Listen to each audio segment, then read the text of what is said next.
क्या आप जानते हैं कि 2026 में बड़ी टेक कंपनियां यूएस से इंडिया में अपने जॉब शिफ्ट करने वाली हैं? बिल्कुल सही सुना आपने। गूगल, अमेजॉन, माइक्रोसॉफ्ट, उबर, ईबे जैसी ग्लोबल टेक फर्म्स अब अपने ऑपरेशंस में इंडिया की तरफ तेजी से ध्यान दे रही हैं। ये कदम सिर्फ इंडिया में टैलेंट पूल की वजह से नहीं, बल्कि यूएस में मैसिव लेऑफ्स और H-1B वीजा रिस्ट्रिक्शंस की वजह से भी उठाया जा रहा है। तो क्या है पूरा मामला, आइए जानते हैं आज की इस वीडियो में। तो हाय, मेरा नाम है वर्षा दुबे और आप मुझे देख रहे हैं एनबीटी टेक एड पर। हाल ही में ब्लाइंड नाम की एनोनिमस कम्युनिटी ऐप ने सर्वे किया जिसमें 2392 वेरीफाइड प्रोफेशनल्स ने हिस्सा लिया।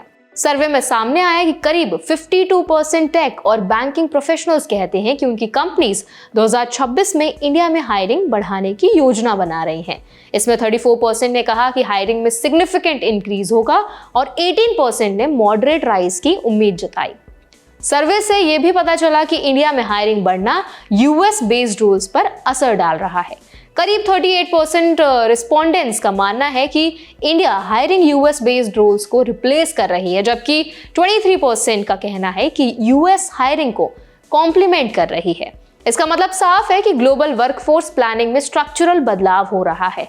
अब कंपनीज यूएस बेस्ड एक्सपेंशन की जगह इंडिया को फंक्शनल ऑल्टरनेटिव के रूप में देख रही हैं। इस ट्रेंड के पीछे कई फैक्टर्स काम कर रहे हैं। करीब 28% रिस्पोंडेंट्स ने कहा कि रीसेंट H-1B वीजा रिस्ट्रिक्शंस ने कंपनियों को इंडिया में हायरिंग बढ़ाने के लिए मजबूर किया। वहीं 25% ने कहा कि वीजा चेंजेस का उनके हायरिंग डिसीजंस पर कोई खास असर नहीं पड़ा। इसके अलावा कुछ केसेस में यह भी देखा गया कि यूएस में लेऑफ्स और कॉस्ट एफिशिएंसी कंसिडरेशन के चलते कंपनीज इंडिया में ग्रोथ शिफ्ट कर रही हैं।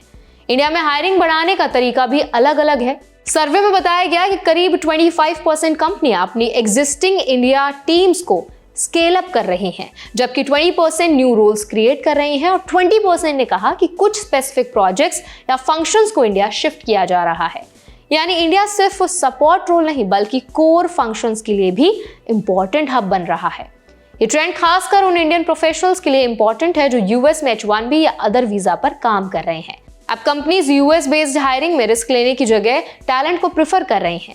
इसका मतलब है कि अगर आप यूएस में वर्क वीजा पर हैं तो करियर प्लानिंग के दौरान इंडिया की ग्रोथ अपॉर्चुनिटीज और पॉसिबल रोल शिफ्ट को ध्यान में रखना जरूरी है। लीगल एंगल की बात करें तो H-1B वीजा और अदर यूएस वर्क वीजास पर नए रेस्ट्रिक्शंस ने साफ किया है कि वीजा डिपेंडेंट यूएस एम्प्लॉयमेंट अब पहले जैसा आसान नहीं रहा। कंपनीज अब इंडिया में हायरिंग करके कंप्लायंस रिस्क भी कम कर रही हैं। इंडियन प्रोफेशनल्स को चाहिए कि वो अपने वीजा स्टेटस, रिन्यूअल टाइमलाइंस और वर्क ऑथराइजेशन को पूरी तरह समझें और बैकअप प्लान्स रेडी रखें। इसके अलावा इंडिया में अपॉर्चुनिटीज बढ़ने का मतलब ये भी है कि रिमोट वर्क, हाइब्रिड रोल्स और क्रॉस बॉर्डर प्रोजेक्ट्स बढ़ेंगे। यूएस बेस्ड एम्प्लॉयज के लिए एक वेकअप कॉल है। ग्लोबल वर्कफोर्स में फ्लेक्सिबिलिटी और मल्टी लोकेशन स्किल डेवलप करना अब जरूरी हो गया है। करियर प्लानिंग में स्किल डाइवर्सिफिकेशन और लोकेशन फ्लेक्सिबिलिटी आपके लिए नए डोर्स खोल सकते हैं। तो बॉटम लाइन यही है कि 2026 में ग्लोबल टेक हायरिंग लैंडस्केप बदल रहा है। इंडिया अब मेजर फंक्शनल हब और टैलेंट डेस्टिनेशन बनता जा रहा है, जबकि यूएस में लेऑफ्स और वीजा रेस्ट्रिक्शंस के चलते इंडियन प्रोफेशनल्स को केयरफुली प्लानिंग करनी होगी। अवेयरनेस, स्किल अपग्रेडेशन और फ्लेक्सिबिलिटी ही की होंगे ताकि करियर ग्रोथ कंटिन्यू रहे।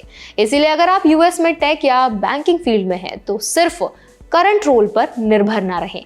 इंडिया में emerging opportunities, H-1B visa rules और ग्लोबल हायरिंग ट्रेंड्स को समझकर अपने करियर को सिक्योर और ग्रोथ ओरिएंटेड बनाना जरूरी है।